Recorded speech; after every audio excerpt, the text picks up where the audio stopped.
السلام عليكم ورحمة الله وبركاته. أهلا بكم من جديد من قناة صبح دش. ظهرت معانا قناة جديدة اليوم على أمر النايل سات لسه نازلة. خليكم معايا عشان أجيبها.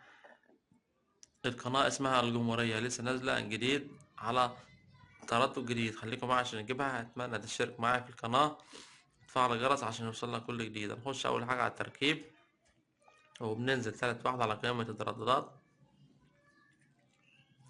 زي ما انتم شايفين. بعد كده بندوس إضافة على الزر الأحمر عشان ننزل التردد اللي احنا عايزينه.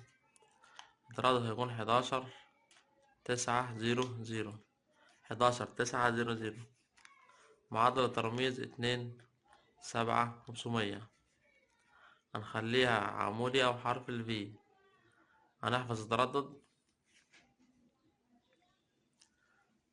اتحفظ معانا مع قائمة الترددات وجاب إشارة تمام. هنخش على البحث على الزر الأزرق. خليكم معايا. نخلي نوع القنوات المجانية. هنقول له بحث تردد بينزل. بالفعل التردد نزل 15 قناة.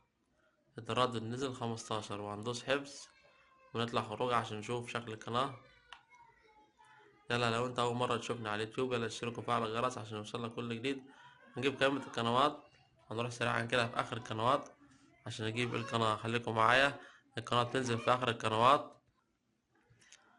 هنروح في اخر القنوات عشان نجيب القناة. خليكم معايا. هنا رقم 1 هننزل تحت هنلاقي القناة. خليكم معايا نشوفها. رقم 1 وبننزل تحت القناة زي ما انتم شايفين اهيت. لسه نازلة جديد على أمر النايل سات. التردد كمان مرة 11 900. معدل الترميز 27500. في النهاية اشترك في القناة وفعل الجرس عشان يوصلك كل جديد من قناة صبح دش. شرفتوني، والسلام عليكم ورحمة الله وبركاته.